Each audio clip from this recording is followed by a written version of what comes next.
So thank you everyone for joining in, and I welcome you all for the session. We have Avijit Mishra and Alu Upendra from Westian who have joined us.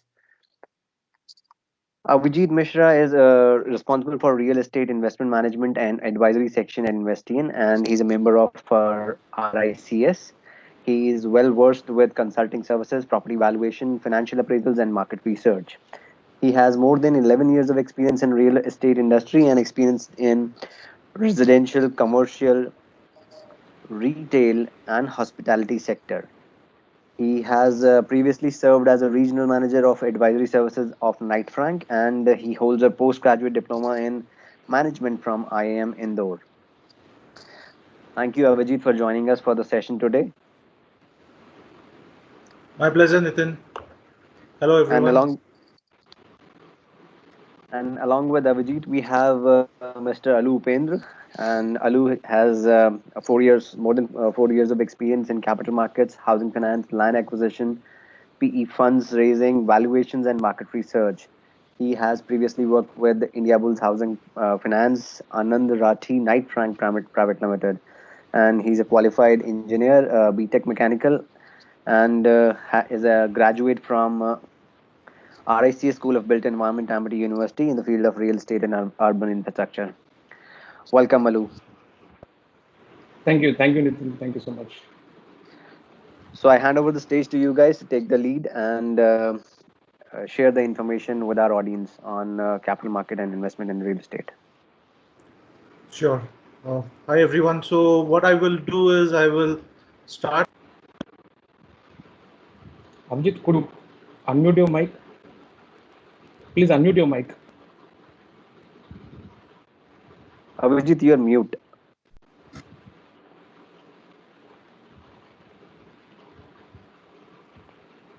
Avijit, can you unmute, please? You're on mute. Yeah. Abhijit, unmute yourself. Yeah, I'm trying to do that only. I think it's happened now. Can you hear me? It's done. It's done now. Yeah, Now we can hear you. It's a technical thing. I was trying to unmute, but sorry. Yeah, I'm trying to No unmute, problem. and it keeps me on mute. Okay. Yes. So as I was saying, what I will do is I will start with a brief on Westian, and then I will obviously talk a little about the current scenario, the COVID-19 situation, what does it mean for real estate, and I will talk about that from a real estate and the capital markets perspective as well. And we will keep the question answers to the end. That sounds good, Nathan? Sounds perfect. Yeah. Okay. Brilliant.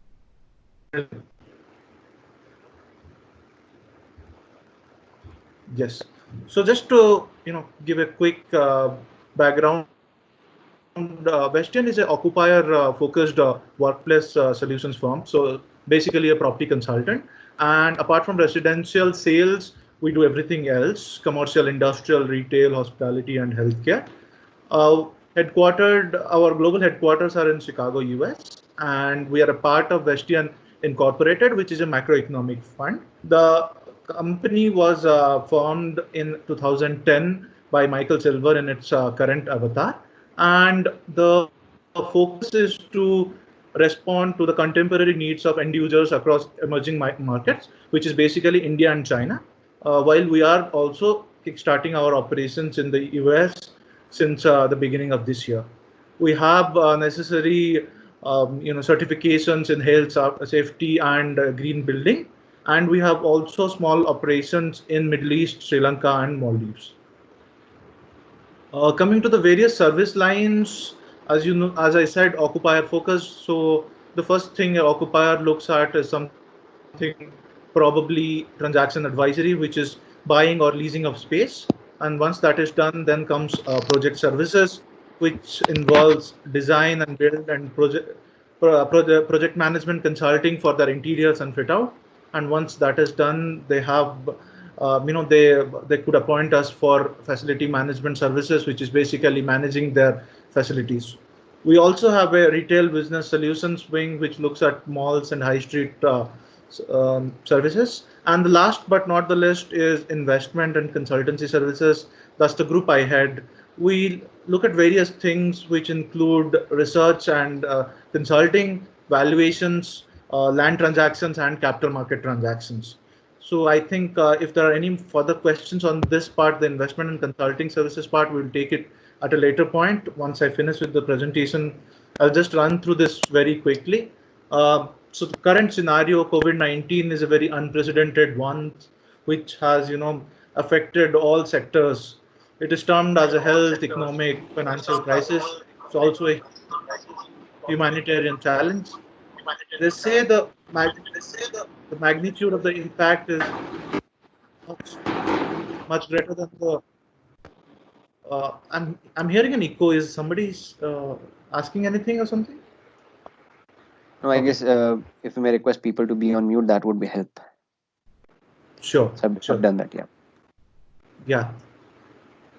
Okay.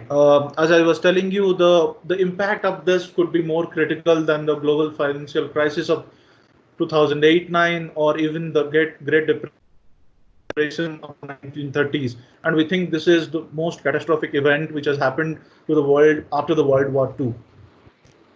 Looking at economic projections, so we are probably not even into a couple of months into the scenario, into the crisis, and we are already seeing, negative GDP growth projections across most of the Western world, except for India and China. Everybody is looking at a negative growth.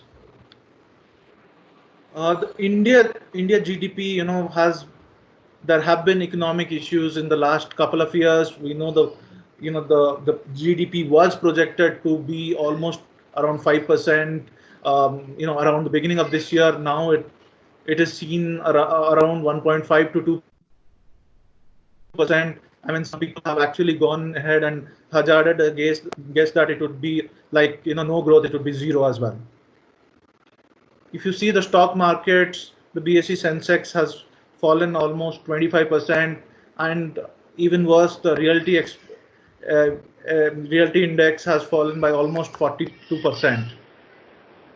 Sector-wise impact, we see construction and infrastructure to be highly affected, along with travel and tourism. Education is more brick and mortars, which we are talking about. Consumer durables, fashion and luxury, because stores are closed, and there are no online deliveries for these as of now. And obviously, in a longer term, we feel consumers will be more prudent and spend less. Moderately affected ITES, and financial services. Most of these guys are working from home. The auto industry was already doing very bad, and we see if people don't buy, then they're in further trouble. Metals, mining and machinery, again because of the lockdowns. The less affected ones are pharma, e-commerce, health, things like that, which we believe actually will do well in the long term, short to long term in this scenario.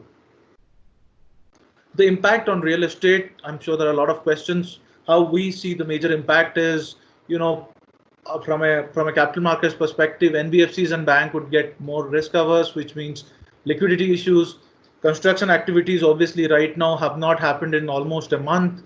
They are, migrant laborers, at least 50% of them have gone back from the cities to their hometowns. We do not know when the lockdown ends and how soon they will come back. What will be the government's advice on resuming full-scale construction activities? I mean, right now we are talking about staggered start, 50% people on site, so only people who are already on site to work on site. So many things we'll see. Developers' revenues have already taken a hit. Residential segment is badly hit. There are no sales. There are only few EOIs which are happening in this stage. So, the revenue hit and NPAs obviously could happen. Cash flow is mismatched because a lot of funds are stuck in unfinished projects. Commercial absorption drop in the short to medium term is something we foresee. Residential demand, as I told you, people will defer decisions. There will be fears of job losses and pay cuts, which will affect the market. And obviously, malls and hospitality have taken a big beating because most of them are closed. apart from the ones which are, I mean, the hotels which are housing people who are quarantined or people from foreign countries.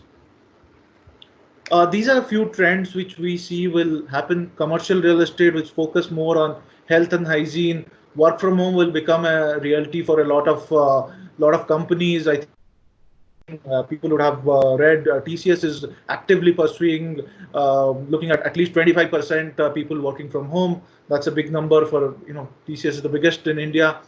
Global firms, okay, that also gives us the opportunity. Global firms might want to look at India instead of China. I think Japan and Korea are already looking at it.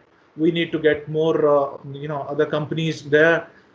In terms of decreasing liquidity issues, I think South India developers have already been focusing on JD and development management model. Maybe other region developers would look at that as well. A lot of money has gone from the stock markets. If you see the drops, it has all happened because there has been distress sells. A lot of FIIs and FPIs have moved out. So investors have money. I mean, they're saving it for now. Everybody is holding cash and trying to be liquid. But once the crisis is over, for investors, obviously real estate will remain a safe asset class, and they will look at investing, because I think valuations would be low post this crisis. Abhijit, Companies, sorry, there is a problem with the slide. It is not moving. Could you please sorry. unshare your screen? I think the screen is on. The presentation is not moving. Okay, where are we stuck? What we can see is Vestian property, Mina properties basically. Can you just convert it to presentation mode and forward the slides, please? I guess we're missing out on a lot of content because of it. Okay, my bad. Is it visible now? Hello? Yes. So it has come now, yes. Yeah, so which slide did you miss? Is it this one? From the starting. Actually, all of them. Oh, wow. Okay. This is where you got stuck? Yeah. You could run through all the slides once. Okay, fair enough. So I told you about Vestian. I told you about our service lines, leasing projects, which is basically design, general contracting of fit outs, project management for fit outs, facilities management, retail and malls, and investment, as I told you, is my team. Research, valuation, consulting, land and capital markets. I talked about how COVID-19 is an unprecedented scenario, and we talked about how economic projections have taken a hit. India, China being the only ones which are still looking at a positive GDP growth. How India numbers are between 1.5 to 2% GDP growth as of now. How markets have behaved in terms of Sensex and BSE Realty Index. The various sectors which are more or less affected by the COVID-19 crisis, impact on commercial, residential, retail, and hospitality, and obviously talking about the liquidity issues and the capital market issues. I hope everyone could see till now. The presentation is moving, right? Yes, Abhijit. Yes, you can. Yes. Okay. Nitin, what I'm also going to do is this presentation is with you, right? You can share it to all the attendees as well at the end of this. Sure. Okay. We were talking about the emerging trends. We talked about how commercial real estate, that is office space, there will be more focus on health and hygiene. How work from home will become real. How companies, how this is an opportunity for India as well. How Japanese and Korean firms are already looking at diversifying their portfolio from China. Looking at liquidity issues, we said instead of land purchases, there might be more joint ventures, joint developments, and development management models. How real estate at a lower valuation could be a safe investment for foreign investors. This was the part where I was interrupted. So yeah, so companies will look at decentralization of workplaces. So we are, there is a thing in corporate real estate in which a lot of companies look at consolidation of their multiple offices into which they have grown over the years into one office so as to save operational costs and have a centralized operations. But this crisis can make us look at, make companies look at a hub and spoke model, have multiple satellite offices, decentralize their offices. So this helps in employee satisfaction in terms of travel times as well. So this is something which we are looking at as well. And we think senior living as well as things like logistics and warehousing will become a priority asset class in the current scenario. This is the last slide, by the way. I've spoken a lot. Capital market outlook. We think the one-time restructuring for developer loans that was announced by RBI yesterday will be a game changer. A lot of relief for developers. And now, as you know, the refinance can be done by NBFCs as well as as well as nationalized and private banks. So there will be a less chance of going into NPA during this crisis. We also see with the current liquidity measures taken by RBI, the NBFCs will also get more funds from banks, which will help in developers having raising more capital. Last mile funding has to be done more aggressively as far as the SBI fund, which is sponsored by the government of India, and the NHB, the Swami H fund. That some more funds like that would be helpful. Boost the residential sector. We should look at registration cost reduction and increased income tax benefits for home buyers. To revive commercial, retail, and hospitality sector, small things like waiver of property tax, utility fees, and other taxes can be evaluated. And like we talked about last mile funding, that is the stressed asset fund for residential, that's mostly for affordable housing now. We believe it can also be extended to commercial and retail asset class with higher limits so that it helps in the long run. Okay, so that's all from my side. I think Nitin, shall we be open to questions? Sure. And I guess the network is little low on your side, because I see some of the pop-ups there. So if you can turn down the video, that would give us a better quality, or seamless audio. So that could actually Sure. help. And I can, though we have a lot of questions, I'll try and take a few from the sheet that I have, and then we can open it for the audience. I see that one of our, student who joined half an hour early and have posted 3 questions right after another. So I'll come to that as well and try and take those questions. So first question that I have from Pranay Sarthi, who has written that, do you think debt and equity syndication is the way capital markets will move in future? Sorry, I missed that, Nitin. I'm sorry. So Pranay says, do you think debt and equity syndication is the way capital markets will move in future? I mean, it's anybody's guess. The flavor of the market in the last 5 to 6 years was obviously debt, with most of the equity that came in probably came into the commercial and the retail and the industrial side, while the residential side saw more debt in terms of construction finance and you know land funding and all. Again, 2 years back, about let's say 2 years to 20 months back, ILFS happened, and most of the money suddenly got frozen out. So let's see. I mean, we have been talking to various bankers and funds. So there is a mixed review on what happens in the future. So whether it is debt, equity, hybrid, only time will say. I think it's something which time will tell. But I think there will be more equity because valuations because of this crisis might fall down. So there might be lower valuations at which equity players would love to come in. So that's my thought.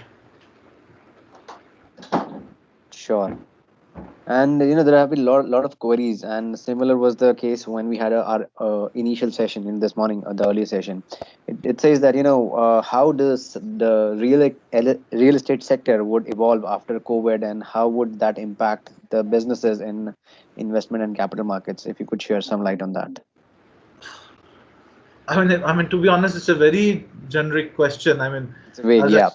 I told you during my presentation, there will be some segments which will be hit more, which are already hit. I mean, malls and hotels are probably have been hit even before the lockdown started, 15 days before the lockdown started, and they will continue to suffer, is what I feel. I mean, even if there is a uh, you know, staggered release from this lockdown, I mean, how many of you would be okay to go and eat in a restaurant in a big group? How many of you would like to attend an event around this rather than do this webinar? So I'm not sure. I mean, people look at safety all the time. So that there will be an impact, but I feel it will be short term, and probably once the crisis is over, which would I think would take up most of the current financial year. I think it will ease out towards the end of it, probably 3, 4, 6 months down the line, and we will see a revival. That's what I think personally. Sure. So Nadeem had quite a few questions. So Nadeem, can you please take this chance and ask only one question to start with? Sir, good afternoon, sir. Good afternoon. My question is, as we all know that post RERA, there are some sentiment issues or trust issues between the builders and the investors in real estate. Especially, I have seen that this issues comes between investor and small and medium builders. So, how do you think the market has affected small and medium builders, and how to overcome that? My question is that. That was a slew of measures which happened, as you know. Suddenly, suddenly there was demo, then there was GST, RERA, all of that happening back to back. So that's a combination of factors, and we knew from that point of time that you know the only the people who are organized, only the people who do not cut corners are the ones who will survive. Now, to be frank, a lot of grade B and grade C developers were probably not up to the mark in terms of organization, professionalism, not cutting corners, you know, taking money from one project to another project. I mean, after all, real estate developers were not very well known for their professionalism. So obviously, investor sentiment was hit. A lot of such developers have have been have seen their projects become NPS. So it's all about turning it around and doing the right things, following RERA. I mean, I always thought the contrary. Post RERA, investors became more you know, if not investors, at least home buyers became, more. They had a ease of looking at projects, and they were sure that RERA would protect them. Now, investors, if you are looking at bulk buyers and investors like that, they are actually not protected by RERA. There is a Bombay High Court ruling on that. Yes, So, sir. so you can't help it. I mean, that's more like a commercial investment in a real estate project. So you are not covered on the RERA. Yes, sir. Hope that answers it. I know it's a, Yes, sir. Thank you, sir. Many Sure, Nadeem. we would be seeing many consolidations happening in the developer market now. So this is the one big thing which is going to happen now because of the liquidity crisis. Some Cat B, Cat C developers could not do projects, so they'll be coming with the to shake hands with the Cat A developers, and then they could do projects what they were left behind. This should be the thing that we foresee things. Sure. Thank you, guys. Thank you, Siddharth, sir. you have a question. Hi. Abhijit, great presentation. I just wanted to understand, since you guys have been majorly operating out of the south, and what is the sentiment right now with the commercial developers in markets like Bangalore and Hyderabad? These are developers who have always believed in the policy of not selling assets, waiting it out for the REIT, waiting it out for say a structured ownership kind of a model. I'm sure debt restructuring is going to go big, but given the circumstances where a lot of debt restructuring won't be possible, do you foresee any exits in large campuses in markets like Bangalore and Hyderabad? See, right now, to be honest, we are in the middle of the crisis. So any developer is actually looking at health and safety, looking at post April 20th or post May 3rd, May 4th. How do they get their tenants back, and safety and security of everyone. So that's the primary current focus. In the short term, obviously, there have been talks in the market. We had a paper on that also, that a lot of tenants will come with morats and rent renegotiations and all. I think that's a difficult proposition with bank and LRDs and all. So Correct. and you have to understand that even if people are not there, all your servers, all your equipment, everything is actually on campus. Now you're actually being able to work from home because the developer has kept the campus up and running, and there is a facilities management team which is working round the clock to make sure there are no issues with electricity and primarily electricity if they are working from home, electricity, internet, and all. So having said that, what we foresee is that obviously the commercial absorption will come down. The developers, they understand that there might be some smaller tenants which may have an issue, but they know, and we know that the larger tenants will not have an issue. I mean, if a Capgemini gives a hike, if a CTS gives a 25% extra bonus to their lower level employees, I mean, those are good signs, right? So Correct. so restructuring will always be there, and I think that will be there because RBI has eased the liquidity. So I see, LRD rates and interest rates. These are grade A developers we're talking about.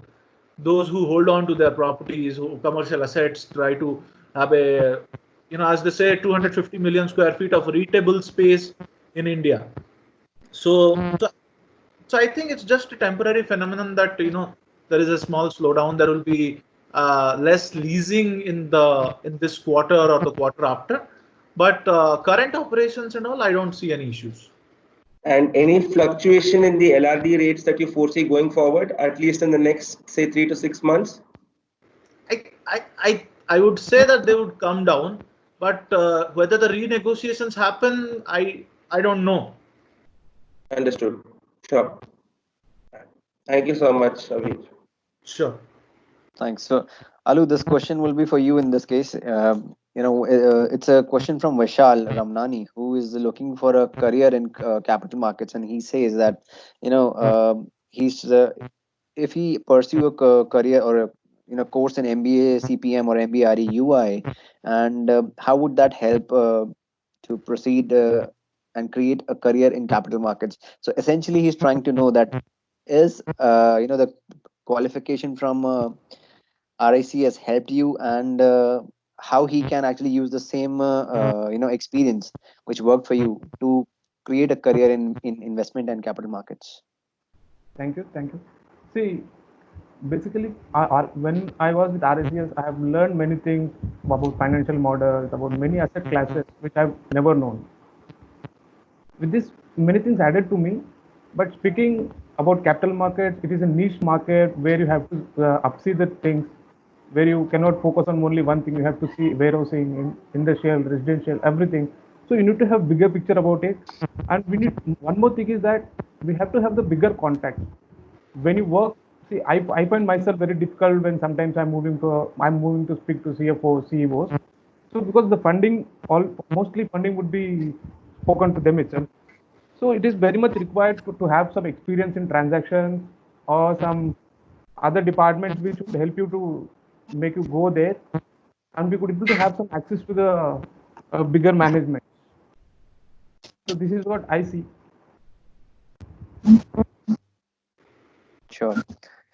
So any questions from the audience before I take another one from the the Excel that I may have? Nitin, I would like to go ahead with the question. Amol Chimpi. Sure, sir. On this Sure, side. The question is to basically Avijit. Avijit, the experience what has been observed that in case of investment banking deals, when the situation, the market is down, and in that case, the developers are in dire need of money, that is the kind of a time that the investment deals get signed and get structured. So, do you see that in terms of investment banking deals, actually there will be an upside for the next 1 year or so? Absolutely, sir. How are you doing? Long time. Yes, I see that we already have had a lot of bankers, let's say, funds, NBFCs, bankers, telling us that, keep the deal flow ready, keep the pipeline ready. We want to invest as soon as we come out of the lockdown. We want to sit across the table and take this forward. And similarly, from the developer side, obviously, they have felt, felt the effects of this lockdown. They've felt the sales going down. They have seen their malls and hotels almost locked down. So, and they are also uncertain about their, let's say, commercial leasing goals for this year. So, with all that in mind, and given that there is a lot of liquidity which has been introduced in the market by RBI and a lot of new things that have been, done by the RBI for the segment, and I think there is more stimulus for the real estate construction and infrastructure segment coming up in the near future. So yes, so I think there are a lot of investment deals, capital market deals that we will see in the near future. Amol sir, Thank you. we Thank you actually very see much. that. Hello. Yeah, please go ahead. Yes, sir. We are seeing when we are talking to all the PE funds, they were very much opportunistic in this situation. Whenever we were speaking to them, they are asking us if you have some distress asset, please let us know, or if something valuation is less than what the actual price is. They are very much interested in those things, and we as a Westian, we are actually working on many deals now. So that is how we look at this market, and there is funds available at this, but it is only for the good developers who have managed their properties very well, and if they could able to complete the construction on time. So who had got very good sound and name in the market. So always funds are there for them. Thanks a lot. I think that answers my query to a great extent. Thank you. Thank you. So we have a question from Atish who wanted to discuss about the what would happen to the unsold inventory and the low liquidity in the real estate. So if you guys can talk about anything on in the unsold inventory and how it would grow from here on. I mean, to be honest, right now there are hardly any sales and hardly any construction as well. So the unsold inventory is also stuck at the same levels. There are expression of interest which are happening. NRIs are doing bookings as well, but I am assuming these are mostly rollovers from the previous periods and a few, about let's say 5 to 10%, which are actual new sales. But I think going forward, the times will be difficult for residential developers. For them, but there will be one more thing. They will now start focusing on constructing their, or completing their almost finished projects. So there will be hardly any new launches post the lockdown, post the end of COVID-19.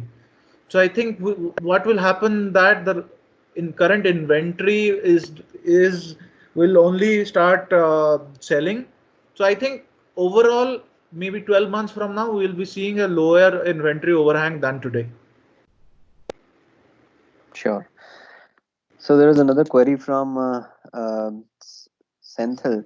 Now again, it's a gap we have got due to the corona pandemic time. Now, do you also see a job opportunities would growing up when the corona is pandemic is over and we are getting back to the normal scale? Absolutely. See, we see many more jobs coming up in FM for managing warehouses, for managing student housing. So there are many more asset classes emerging now. So there are many more jobs coming up. So where we have to understand where when something is evolving. So we need to focus on those things, and then if you could able to try going that side, then almost jobs will be there. So there are two things to this. What I feel, I mean, there is obviously opportunities, but in specific segments. Now there will be, I mean, I'm assuming this question comes from one of your students. So they are looking at opportunities in the market. So I think you might have your mind set on certain things, but those things might not have the kind of demand. So it's for you to identify whether you risk it all and try to find a job in that segment, or do you want to probably try out something else which currently is doing well. So that's a call you have to take.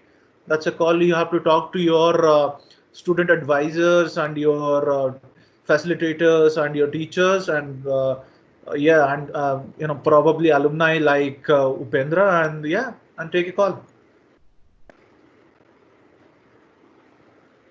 Sure. So Bharat, you have a question. Please go ahead. Yeah, hi. Thanks, Nitin. Thank you for a wonderful session and your insights, and both Avijit and Upendra. So, I am an alumni of RICS school, and my question pertains to the situation of debt funding. So, now we do have this one time restructuring window that's allowed, and now probably a lot of the lending institutions will underlie the premise of this, and they would of course will have to extend the repayment commencements. And now looking at the developers who had mismanaged the funds and who are already rotten apples before the situation already came in, how do you think the lenders would go on to tackle and segregate the bad apples from the good ones? As in, by this, when I say this, I'm trying to say that how would you kind of allow this window of restructuring to the deserving ones as against the ones where the lenders would be happy to let them go and refinance? I mean, it's anybody's guess. The answer to that is very simple. I mean, you have your own processes of due diligence, credit risk assessment, legal, technical valuations, looking at track records. I think probably financial institutions require more stringent due diligence processes, more stringent risk assessment, maybe, increase of cover ratios, multiple valuations. I don't know. I mean, and probably stronger paperwork and more support from all quarters, all stakeholders. So I think the bad apples will always be there. You have to recognize before being rotten. You have to understand. I mean, there will be a lot of restructuring through the SBI Cap Swami Fund. So, and they will ask for a first charge on the projects from the existing lenders. Now, if the lender doesn't agree, then that project will always remain in NPA, go to NCLT, and whatever. There will be no resolution. So I think people have to be flexible. Funds have to be flexible. Funds and NBFCs, they have to see the bigger picture, and yeah, and they have to pick and choose at some time. I mean, you can't help it. Yeah, and just adding to that, do you foresee more consortium lending or probably the weaker lenders who had significant exposure to real estate, as in leaving out the HDFCs aside, probably getting into consortium because probably in larger projects where you probably had securities, as in multiple institutions funding a single developer or a project. Do you see them probably extending their respective charges and getting into a consortium so that they stay afloat?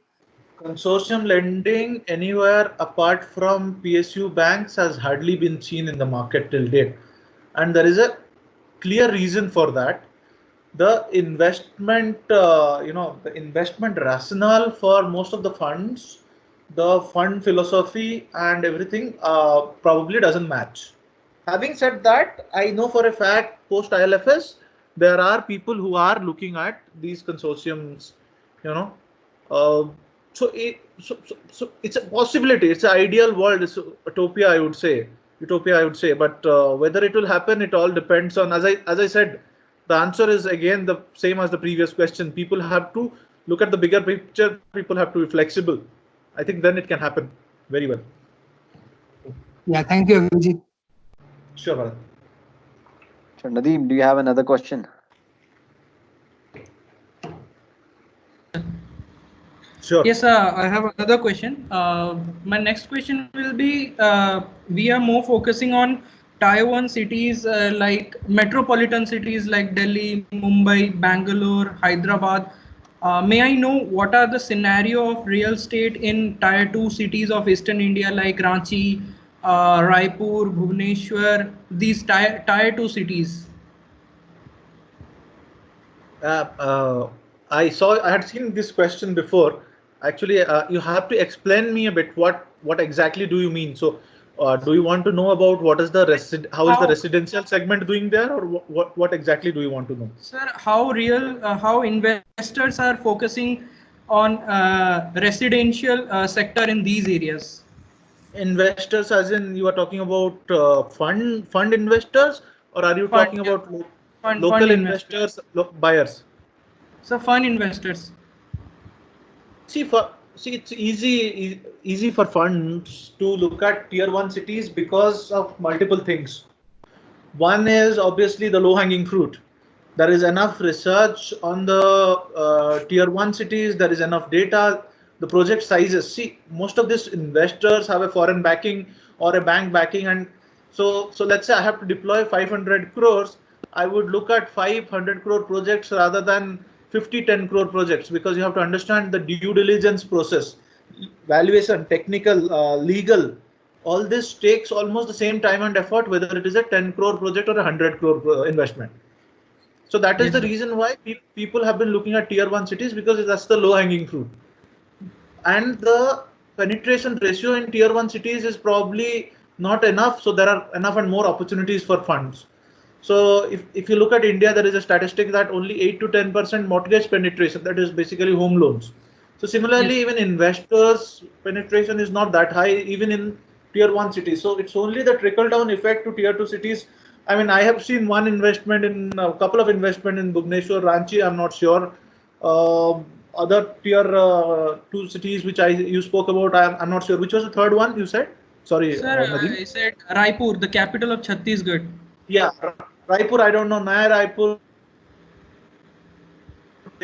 Naya Raipur, so I don't know the story. To be honest, do not follow the much of the eastern market, especially Ranchi and Raipur. Bhubaneswar, I know very well because I'm from Bhubaneswar.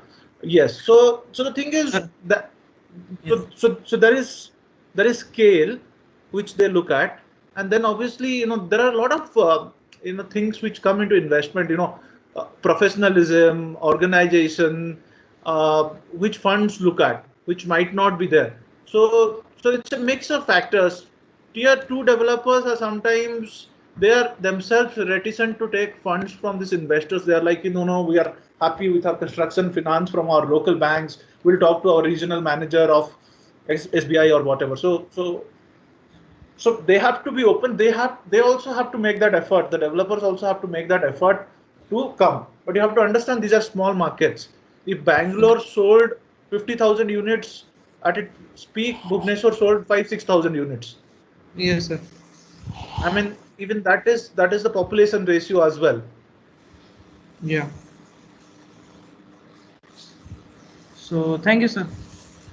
Sure, thanks. So Okay, Rishikesh, I you hope I have a answered your question? question. Sure.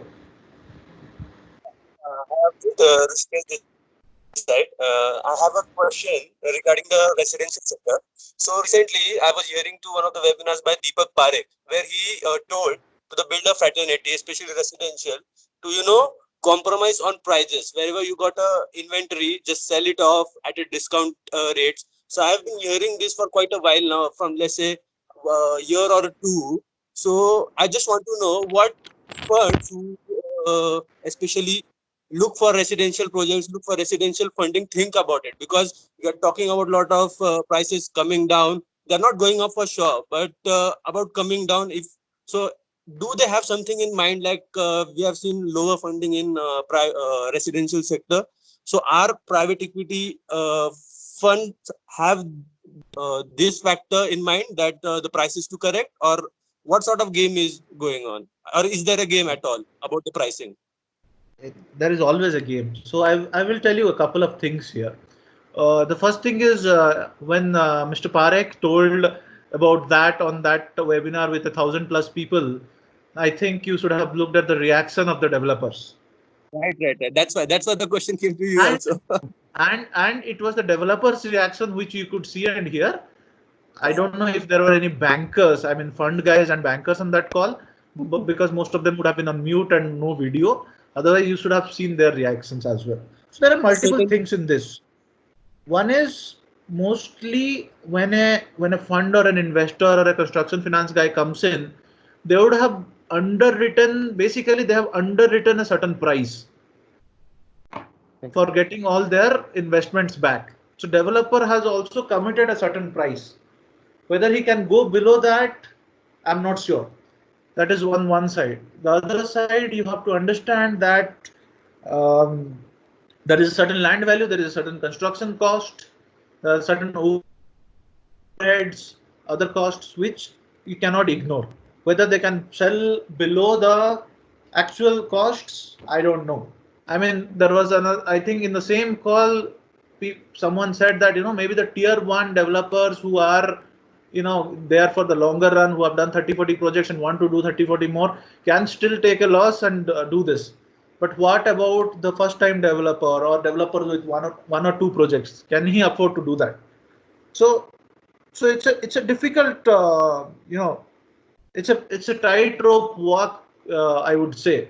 How much to discount, and whether you get the, and once you start discounting, let's say you know that you have a margin of error and you can still discount by 5-10%, and it's like opening a Pandora's box. Whether if you are not able to sell at even 10% discount, whether to make it 15 or 20, then again, then you will again be going into losses. So it's a difficult choice. I think it's a case to case basis. The guy has to sit down, the developer has to sit down with his bankers and the sales guys, and I'm sure there are a lot of sales through online channels these days, and a lot of local brokers who sell as well. So bring all the stakeholders, get their opinion, and see what can be done. Maybe put out fillers in the market and see if the 10% works or a 5% works. So it's a tightrope walk. So he has to do it carefully. So only time will tell how many will do. that's the reason why PE funds, I think, are staying away from Resi for now. I mean, I think if you see the other one, most of the PE funds in the last 5 to 6 years have put more money in commercial assets than in residential. The residential assets, they have probably put money through NBFCs as debt, not as equity. Right. Got it. Thank you. Sure. So now we have another question from Barsav Raj. He says that how the co-working companies can attract investments in these times. So obviously after this coronavirus pandemic period is over, there would be a lot of requirement from working from home or remote places, and that thing would be a new normal. So how do you see this investment can be attracted by co-working companies? Co-working guys are in a difficult place. Let's face it. It was all about collaborating, and today, we have to maintain a 6 feet distance. Collaboration, I think, online collaboration is key right now.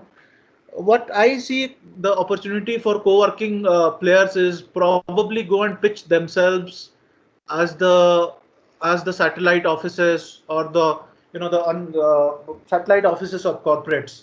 We talked about decentralized offices for corporates. So maybe the co-working players can look at that as an opportunity for them. Managed offices. Sorry. Managed offices. Yes, managed offices. They see, one thing is for sure. This disruption is such a big disruption. This will cause a lot of technology changes as well. So I hope a lot of technology can also come into construction, can come into sales, can come into management, facility management, health and safety, and maybe that will be doing us a favor and changing things for the good in the long term. Hope that answers your question, Basavraj. I mean, I don't think he is on.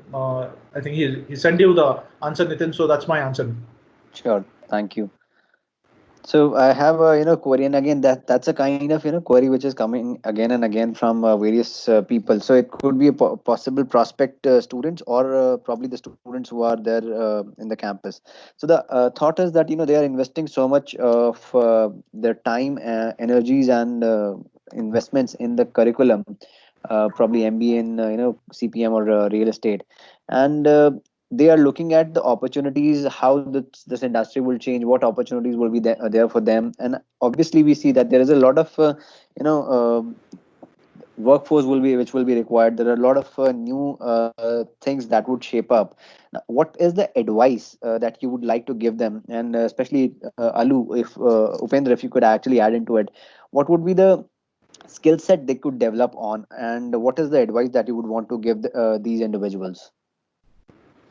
I think if you are already, if you are still in college and you're still not out, still at school, then I would tell you to upskill yourselves with practical aspects of real estate business.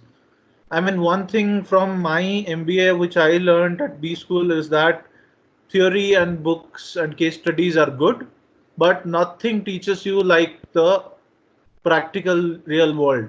So please take your internship seriously. Please get try to take advice from your alumni.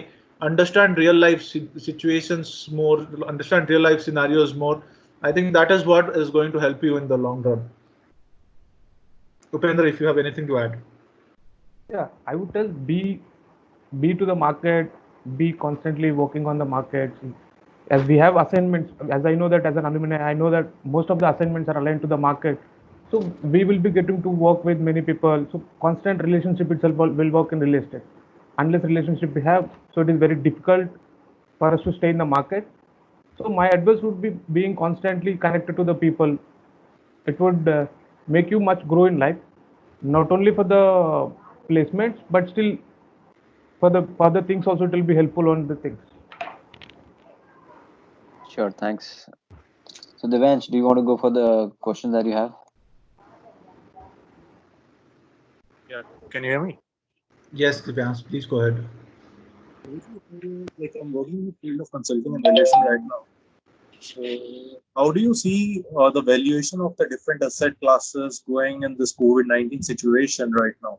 So as the cash flows are totally disrupted for say the income producing assets, so I can see a major disruption in the valuation of these assets. And how would you like conquer that on the short term basis and the long term basis? See, this is a disruption. Yeah. And you have to understand at the end of the day, valuation is also based on sentiments. So the valuation at whenever we try to do it will depend on the asset class, the location, probably the developer, if it is a commercial asset, who are the tenants. So I think what will happen is that the valuation methodologies will become more elaborate and stricter. How the values will behave, I mean, ideally with a no growth scenario, valuation should be stagnant or fall down. I mean, if it is a commercial valuation and your tenants are defaulting, then obviously your commercial values will drop down. If your sales are not happening, obviously you will have a longer project life, so time value of money, your valuation will go down. Land transactions, as we said, will be less. People will focus more on JV, JD, development management. So which means lesser land transactions. So we probably not have enough comparables to do valuations as well. Yeah, but as you see, this is a crisis. This is an economic crisis. So property values ideally should drop. How much? When? I think that's a discussion for when the COVID-19 situation, the crisis ends. Thank you, because that's the only factor that we have to consider right now. We have been working on the valuation, but we don't know how much effect this COVID-19 would cause in the longer term. Seeing the risk factor going up, so the total discounting rate would also bring the values down. So I just wanted to have a just key. But yeah, so we'll have to. I think we'll have to wait and see how much we have to check on that. I think technically speaking, Divyansh, if you are doing a DCF model, I always feel a DCF is just a shot in the dark. You try to have assumptions and try to probably reconcile to a value. So you will see all your cash flows deferred by 6 months. Your discount rates, cost of capital changing. So maybe some discounts to pricing as well. So obviously your valuations will drop. Thanks a lot, Aaron. So Bharat, I guess we have time for one last question. Please go ahead. Sure. Abhijit, just a quick one. Bharat here again. From my past experience with HDFC, we would always find this challenging to achieve financial closure from the own contribution of the developer. There's always been a debate as to what the own contribution or the developer's equity should be. Would it be 10% or 20%? Whenever we see market kind of being very risky, we would ask the developer to bring in more equity upfront before we dispersed any amounts. So, from your experience, as an even COVID aside, what do you think is an ideal upfront own contribution that the developer should have put into the project, which kind of balances the risk on the sales, not putting the onus too much on the future sales, and not putting too much of a risk on the lender? So I'm assuming, Bharat, you are talking about a joint development project. Otherwise, if he owns the land, then most of the equity is taken care of. Yeah, that's true. That's Right. true. Just assuming it's a joint development. Yes. Yeah. So we face that challenge, as a middleman. You are a banker.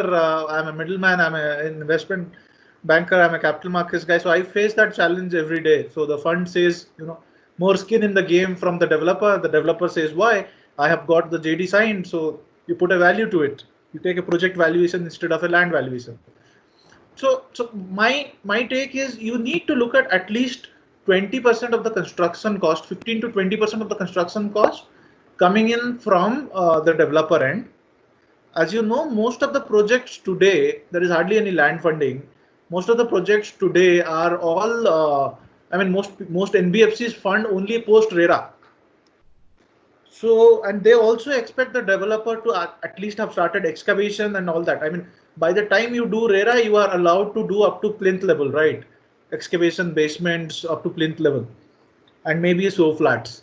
So I think you have to, as a developer, they have to look at 15 to 20% construction costs so that they show the skin in the game. Well, that's my. Thanks, Abhijit. So we have another last minute question coming in from Aditya. Probably we can take this one before we end the session. Sure.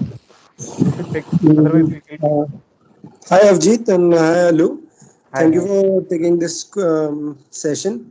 So I have a question to Avjit, with the demonetization, RERA, GST, and currently COVID.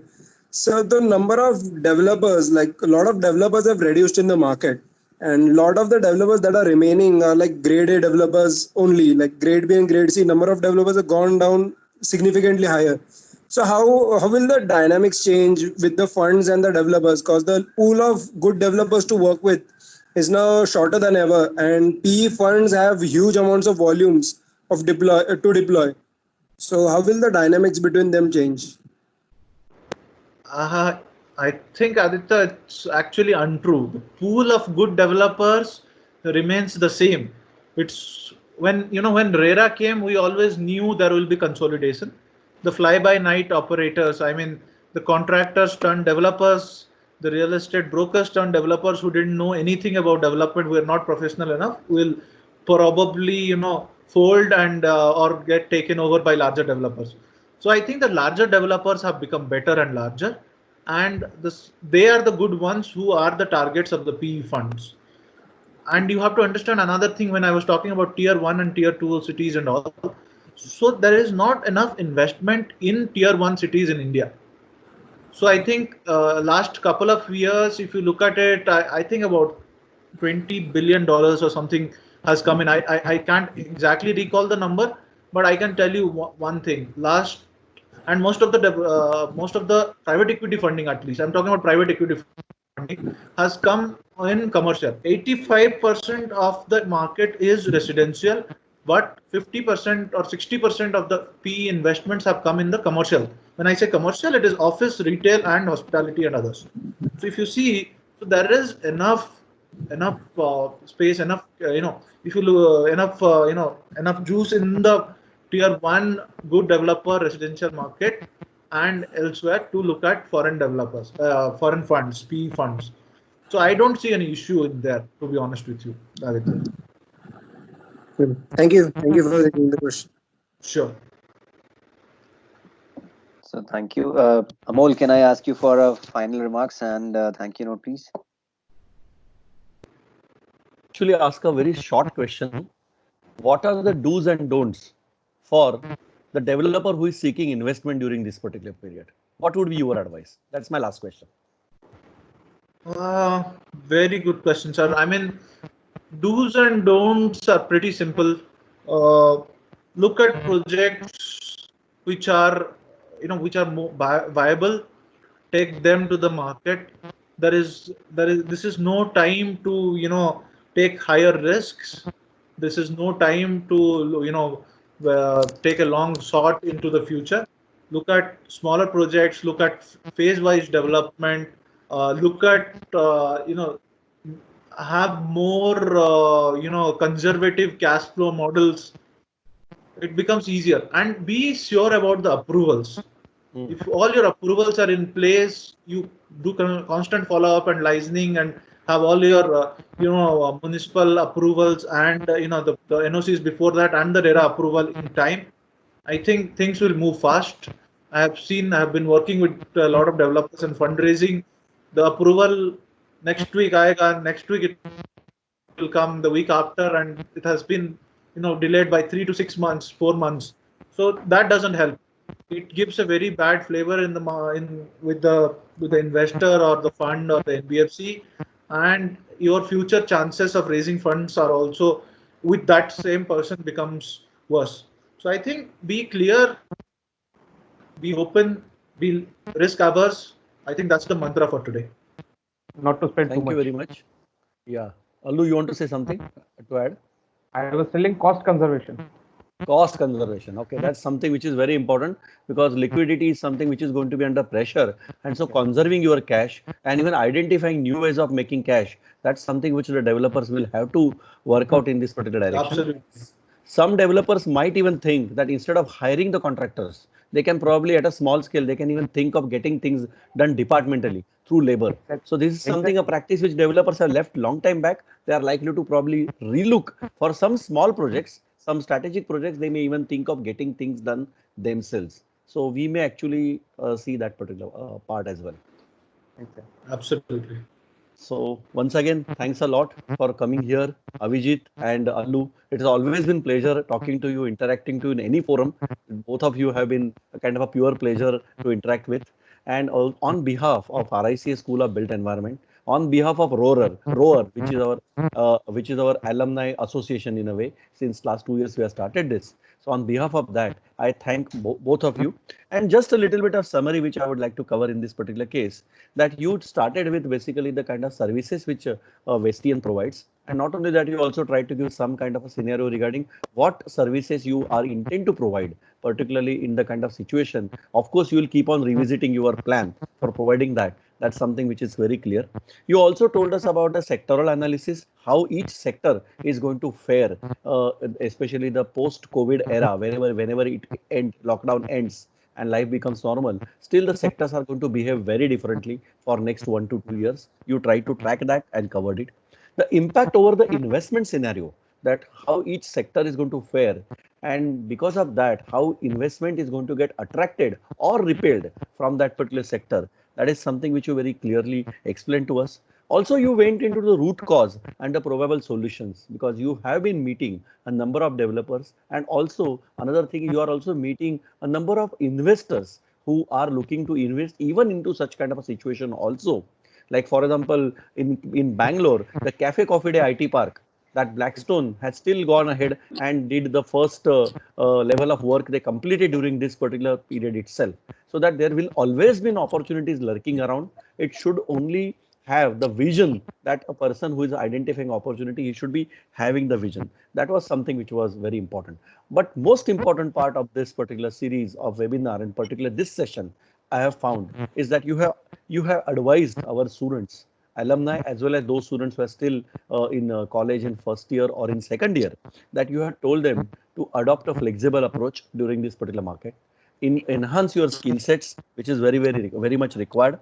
And at the same time, Allu has mentioned about generating relationships. This is something which is very important. So today we are forced to basically sit in our houses and sit in front of screens. But that's not the kind of approach a real estate guy should have once the things become normal. He has to move out in the streets, move around, meet as many people as possible. Then only the things can move. At the same time, you mentioned about the paradigm shift in terms of which is going to happen in terms of the way we live, work, learn, and play post the pandemic, and then how the private equity is particularly going to look at the kind of opportunity. Also, one sensitive part which you answered today and which I liked is about the way the Mr. Deepak Parekh made the statement that has become the kind of talk of the town. And then you also try to give a kind of a good reason that what actually the developer should learn from that particular part. Especially, yes, those who are in the tier 2 and tier 3 cities, they are not even left with that kind of margin to basically go ahead and offer.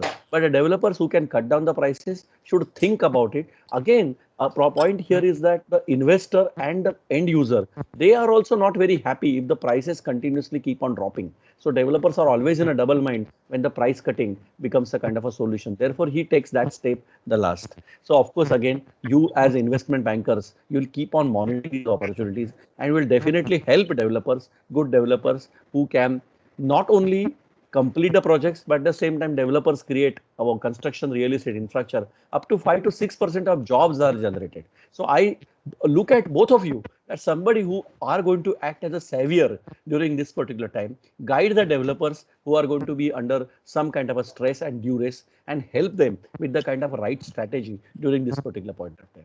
Not only that, we would also like to hear when the things settle down, how this overall 2-3 months were there. We would like to once again invite you and talk to both of you about how this overall period was there, and after that, what's going to be the kind of a future outlook, especially when the dust settles on this particular issue. So once again, on behalf of school and ROAR alumni and Nitin Gandhi also, who has been instrumental in setting this, and our IT team, they also have been very helpful in putting this particular process. I thank you, and also thank the students and alumni who basically came with good questions to make it interesting. So Avijit will definitely like to physically invite you once to both our campuses. And Allu, you are most welcome whenever you are there in Mumbai. You are most welcome to speak with us and come and discuss. We all are eager to go back to schools. You are eager to go back to offices, but interactions like this are something as basically a kind of a joy which we can catch up during this particular period. Once again, True. thanks a lot. Thank you very much. Thank you. And we look Thank forward you, for sir. your Thank you for your kind words. and we are Thank looking you. for your Thank we are you, looking forward Abhijit for and your Allu. session Thank you. on Monday, sir. Okay, Avijit wanted to say something. No, I was just saying thank you, sir. Thank you for the opportunity. Would love to meet you at your campus someday and have another session when the dust settles. Abhijit, Thank you. I would also like to tell Abhijit one thing, sir.